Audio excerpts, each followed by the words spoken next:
কেমন আছো তোমরা সকলে? নিশ্চিত সকলে ভালো আছো। আজ তোমাদের জন্য আরও এক নতুন গল্প নিয়ে এসেছি, ফুরফুরে রঙের কামাল। রাজসভা শুরু হতেই রাজামশাই বলতে থাকেন যে এবারে রং খেলাটা যেন নতুন ধরনের কিছু হয়। রাজামশাই তখন মন্ত্রীমশাইকে জিজ্ঞেস করে, মন্ত্রী বলো বলো তাড়াতাড়ি করে, এবারে তাহলে রং খেলাতে নতুনত্ব কী থাকছে? অমনি মন্ত্রীমশাই তখন বলতে থাকে, রাজামশাই আসলে আমি আর কি বলবো। রাজামশাই বলে, কেন? তোমার তো এইসব চিন্তা ভাবনা করার দরকার, তাই না? তাহলে তোমাকে রেখেছি কিসের জন্য? তোমার তাহলে বেতনটা আমি কেটে নেব। ওই শুনে মন্ত্রীমশাই তখন বলে, রাজামশাই আমার এই সামান্যটুকু বেতন দিয়ে আমার 1 মাসও চলে না। রাজামশাই তখন বলতে থাকে, তোমার সবসময় নাই নাই কথা বলা। এদিকে বিজ্ঞানী বলে, রাজামশাই আমি একটা রং আবিষ্কার করেছি, ওই রং মেখে সবাই ফুরফুরে থাকবো। ওই ফুরফুরে রং মাখলেই আমরা ফুরফুরেভাবে থাকতে পারবো। রাজামশাই তখন বলে, ফুরফুরে রং? ওটা আবার কেমন ধরনের রং? অমনি বিজ্ঞানী বলে, রাজামশাই ওটা গোপন থাকুক। মন্ত্রীমশাই তখন বলে উঠলেন, রাজামশাই আমারও একটা পরিকল্পনা এখন মাথায় এসছে। রাজামশাই তখন বলে, তাহলে বলো কি পরিকল্পনা তোমার?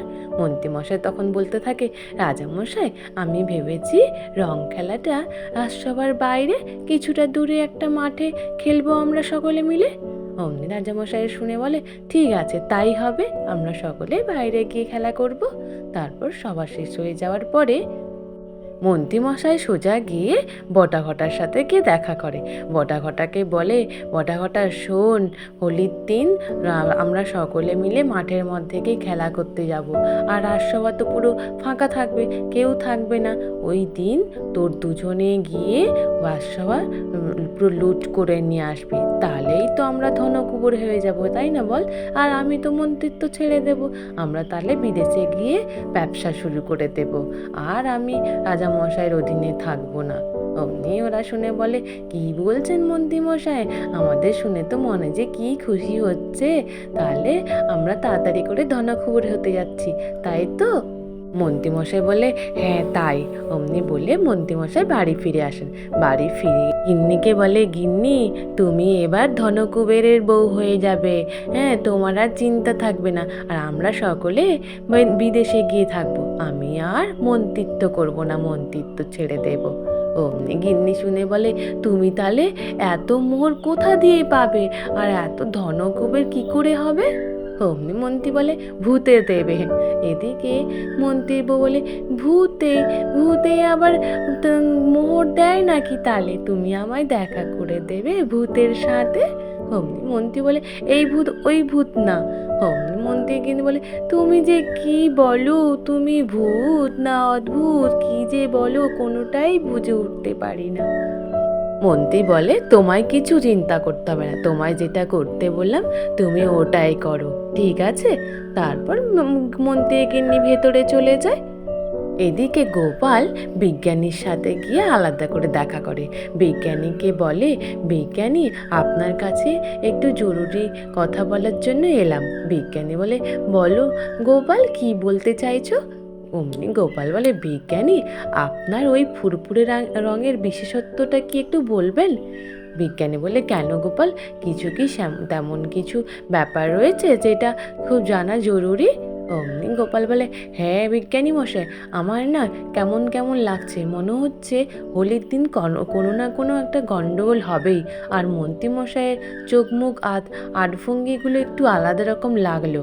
অমনি বিজ্ঞানী শুনে বললেন, ও তাহলে ঠিক আছে, যেখানে রাজ্যের ভালো মন্দ জড়িয়ে রয়েছে সেখানে তো তোমার নিশ্চিত জানা দরকার, আমি জানি তুমি কৃষ্ণনগরকে কত ভালোবাসো, তাহলে শোনো।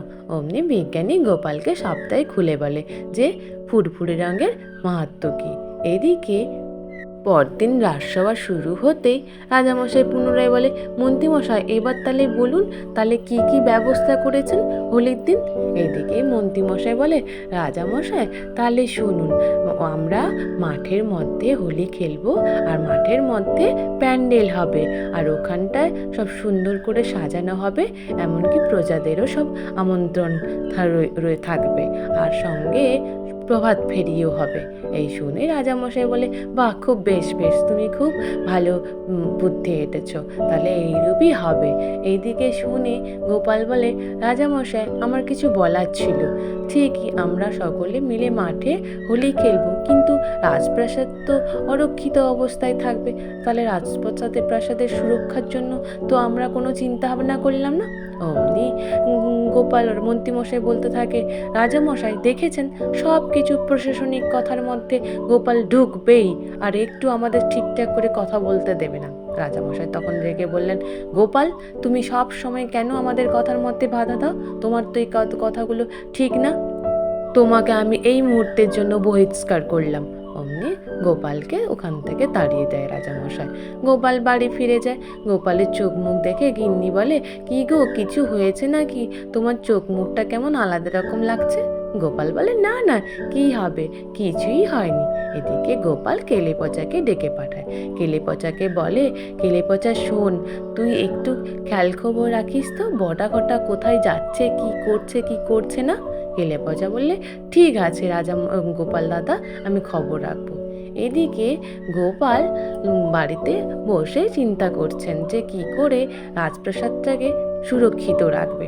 এদিকে কেলেপচা অমন সময় গিয়ে বটাঘটার বাড়িতে গিয়ে ওঠে। এদিকে বটাঘটার সাথে মন্ত্রীমশাই অমন সময় কথা বলছিলেন। কেলেপচা তখন জানলার বাইরের দিক দিয়ে সবটাই শুনতে পায়। কেলেপচা তখন শোনে যে মন্ত্রীমশাই বলছেন বটাঘটাকে, শোন বটাঘটা, আমরা তাহলে প্রস্তুত রইলাম, কিন্তু হ্যাঁ, ওই দিন আর কেউ থাকবে না, সবাই মাঠের মধ্যে গিয়ে হোলি খেলবে, আর আমরা সকলে গিয়ে রাজপ্রাসাদটা লুট করে নেব, তারপর ধনকুবের হয়ে যাব। আর আমি কালকে গিন্নিকে বাপের বাড়ি পাঠিয়ে দিচ্ছি গরুর গাড়ি করে, কেমন? ওরা বলল, ঠিক আছে মন্ত্রীমশাই, আপনি একদম চিন্তা করবেন না, আমরা তো আছি। এদিকে কেলেপচা শুনে এসে গোপালকে রাত্রে সবটাই খুলে বলে। গোপাল তো শুনে অবাক। গোপাল তখন বলে, বেটা, তোকে দেখাচ্ছি মজা। এদিকে রাজামশাই রানীমায়ের সাথে কথা বলে। রানীমা বলে, কি তুমি কেন গোপালকে বহিষ্কার করে দিলে? এটা তো তোমার ঠিক হয়নি। তুমি জানো না, গোপালকে তুমি কখনোই চিনতে পারলে না। গোপাল তোমার আপদে বিপদে সব সময় তোমাকে রক্ষা করে।